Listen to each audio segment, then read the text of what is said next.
Ravi sir, ఆంధ్రప్రదేశ్కి సంబంధించి నిన్న చంద్రబాబు నాయుడు వెళ్ళి కలిశారు ఢిల్లీలో.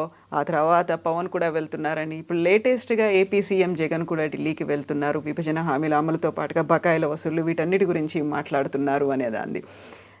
నెక్స్ట్ డెవలప్మెంట్స్ అనేవి ఎలా ఉండబోతున్నాయి సార్? మూడు పార్టీలకి సంబంధించినటువంటి అధినేతలందరూ ఢిల్లీలోనే ఉంటున్నారు. ఒకటేమో వాళ్ళేమో ఎన్డీఏ పొత్తులు లేకపోతే పార్టీలుగా కలుస్తున్నాయి. ఇప్పుడు జగన్ ముఖ్యమంత్రి, ఆయన కలిసేదేమో ప్రధాని మోదీని, ముఖ్యమంత్రి జగన్ రాష్ట్ర సమస్యల కోసం కలిశారు అన్నది. అంటే ఇది ఒక అధికారికమైన సమావేశం, కేంద్ర రాష్ట్ర సంబంధాలు అన్నట్టుగా.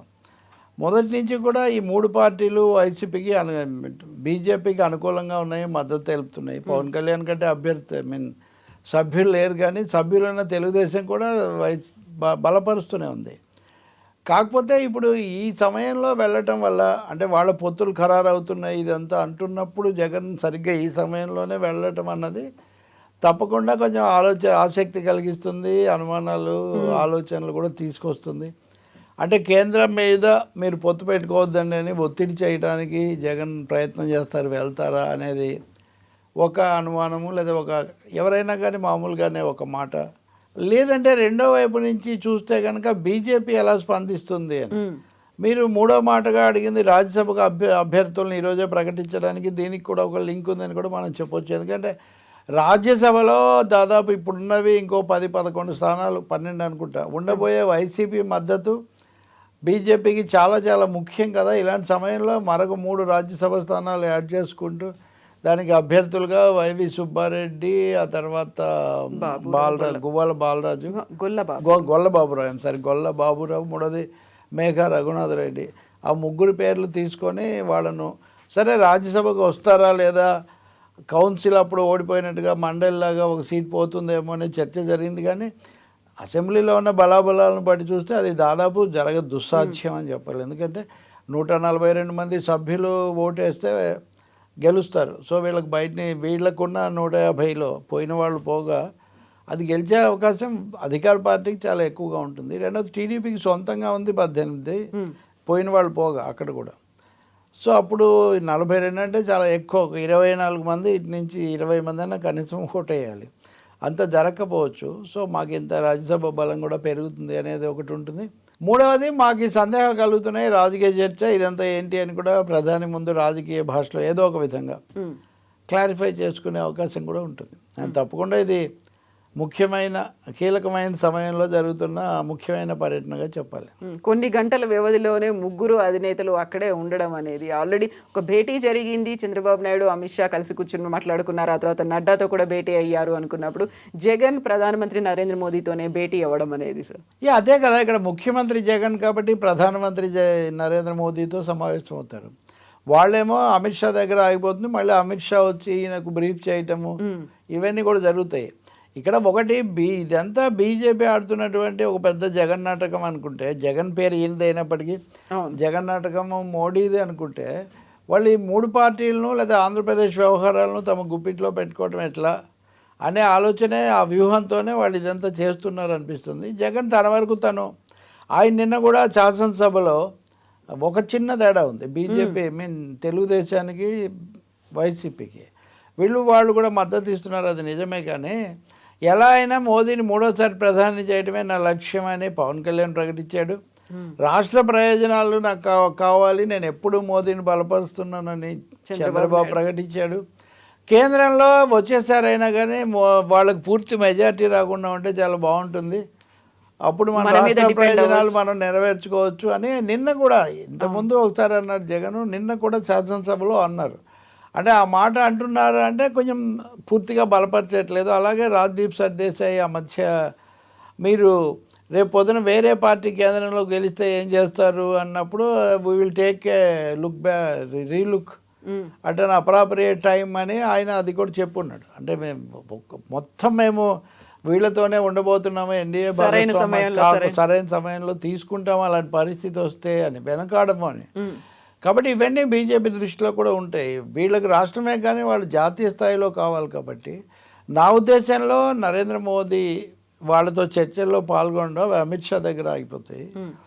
అంతా అయిన తర్వాత ఏమైనా ఆశీర్వదిస్తే ఆశీర్వదించవచ్చు. కానీ అక్కడ బీజేపీ ఈ విషయం స్పష్టం చేస్తుంది.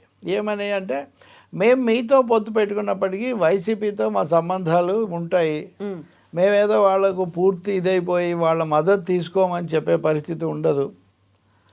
రేపు మాకు అవసరమైతే జాతీయ స్థాయిలో మా ప్రభుత్వానికి సంబంధించి మేము వైసీపీ మద్దతు కూడా తీసుకుంటాము, మీరు ఎన్డీఏలో ఉన్నా కానీ అనే ఒక మెసేజ్ తప్పకుండా బీజేపీ వీళ్ళకి కన్వే చేస్తుందని నేను అనుకుంటాను. చంద్రబాబు నాయుడు కూడా ఎలాంటి ఒత్తిడిలో ఉన్నాడు, నవ్వారు నెవర్ అన్నట్టుగా ఉన్న పరిస్థితుల్లో మీరు వైసీపీతో స్నేహం చేసినా వాళ్ళతో ఉన్నా సరే మాతో కూడా పొత్తు పెట్టుకోండి, మాతో కూడా ఉండండి అని అడిగేటటువంటి ఉద్దేశంతోనే ఆయన కూడా ఇన్ని రోజులు కసరత్తు చేసి ఈ మెసేజ్లు పంపి అక్కడికి వెళ్ళారనిపిస్తుంది. అందువల్ల జగన్ మోదీతో జరిపే సమావేశం రాష్ట్రానికి ఏం తెస్తుంది అనే ఒక ప్రశ్న అయితే, రాజకీయంగా రంగాన్ని ఏ విధంగా సెట్ చేస్తుంది, ఎన్నికల ప్రీ ఎలక్షన్ సీన్ సెట్ చేయడంలో ఈ సమావేశం ముఖ్య పాత్ర వహిస్తుంది. అన్నిటికంటే కూడా ముఖ్యం నెంబర్ గేమ్ అనేది. కాబట్టి అక్కడ ఎంత మాకు 370 వస్తాయని చెప్పినప్పటికి కూడా అక్కడ చేయాల్సినటువంటి ఏర్పాట్లు, జరగాల్సినటువంటివన్నీ కార్యక్రమాలన్నింటినీ మెల్లిగా చేసుకుంటూ పోతుంది. Number game leading to political game, అది తప్పదు. ఇప్పుడు నాకు 500 సీట్లు వస్తాయని నేను చెప్తాను అనుకోండి బల్లగుద్ది, మీరు వెంటనే అడుగుతారు రాకపోతే, తక్కువ అయితే, వాళ్ళు ఒప్పుకోకపోతే, వీళ్ళు కలిసి రాకపోతే, ఇఫ్స్ బట్స్ ఉంటాయి పాలిటిక్స్లో ఎప్పుడు ఉంటాయి. కాబట్టి బీజేపీ అన్ని వైపుల నుంచి కూడా పకడ్బందీగా చేసుకొని హ్యాట్రిక్ అంటున్నప్పటికీ చాలా ట్రిక్స్ ప్లే చేస్తూ ఉంటారు. సో ఇవి జగన్కు తెలియనివి కాదు, చంద్రబాబు కూడా తెలియనివి కాదు. మూడో విషయము, తెలుగుదేశం పార్టీలోను బీజేపీలోను కూడా పొత్తు వద్దు అని చెప్పే లాబీలు బలంగానే ఉన్నాయి.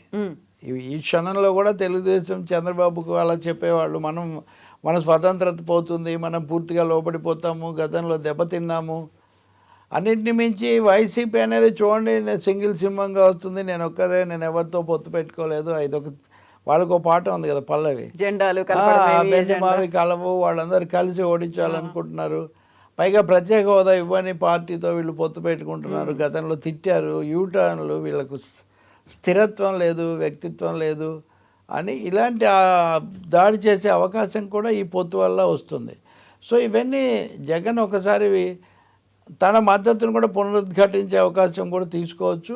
రెండవది, చివరి క్షణంలో కూడా మేము ప్రత్యేక హోదా అడిగాము, విశాఖ ఉక్కు కోసం వాళ్ళ ముందు డిమాండ్ చేశాము, గనులు వీటికి సంబంధించి తవ్వకాలు వాటిని పంపిణీకి సంబంధించి ప్రశ్నలు లేవనెత్తాము, రెవెన్యూ లోటు భర్తీ, బకాయిలు పెండింగ్, అవి అన్నీ కూడా మేము అడిగాం.